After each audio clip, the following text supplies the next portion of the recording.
Alright, welcome to Thursday Thoughts. Now, this week has been Christmas, which generally means busy family time, lots of eating, good times.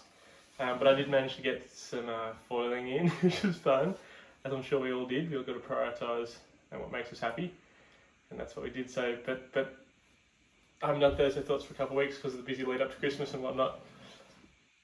But what I've been thinking about is the Sydney Downwind Fall Race, January 18 to 19.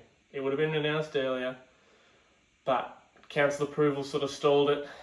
Basically, we've got 3 to 4 weeks to promote it. It's my local Downwind run, so I'm really excited, and we've got a 2-day waiting window. Now, we don't get trade winds, so it's not guaranteed wind, but we have a backup plan. So we get, for those that don't know Sydney, we get northeasterly sea breezes and then southerly cold fronts, basically, or troughs, and both are good. So our course is between Longreef and North Avalon, and it's a 12-kilometre run, point A to point B. My preference, my favourite is the southerlies, but the northeasterly is also really good.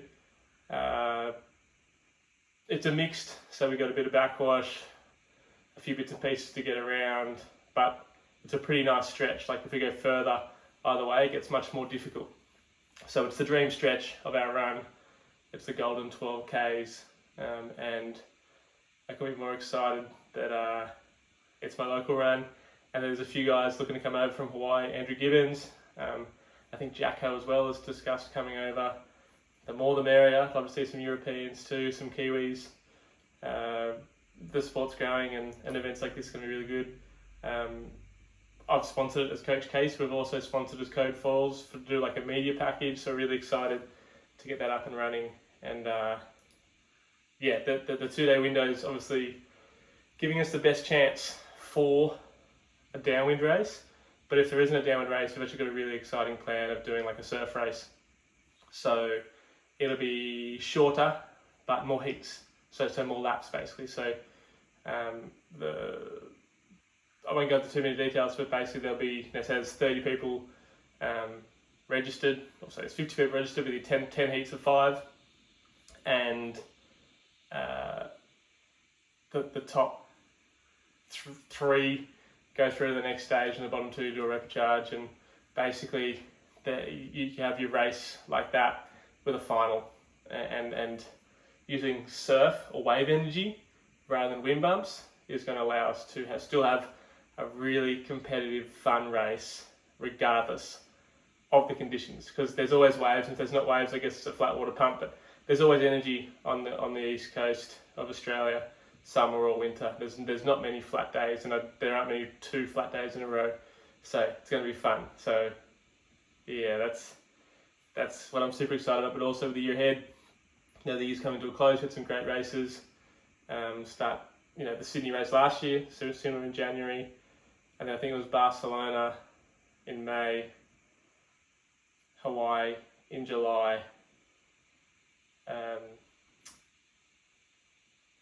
the French races in October, Molocabra in Brazil, WA back in Australia, the G-Brock up in Cairns, also in July, clashing with Hawaii, but it was good for those that couldn't come to Hawaii. Lots of races are happening, and there's some exciting things happening behind the scenes. People I'm talking to, leaderboards, team events, all that sort of stuff. So it's really exciting time to be part of Falling. So stay tuned on all that. But yeah, that is my Thursday Thoughts for this week. And if you're thinking about it, hit me up, because the Sydney Downwind Fall Race is going to be a good one. And I can't wait to show everyone the potential of downwind foil racing, how it can be fun even without wind. Obviously it's more fun with wind, but I'm looking forward to all aspects. So they're my thoughts for this week.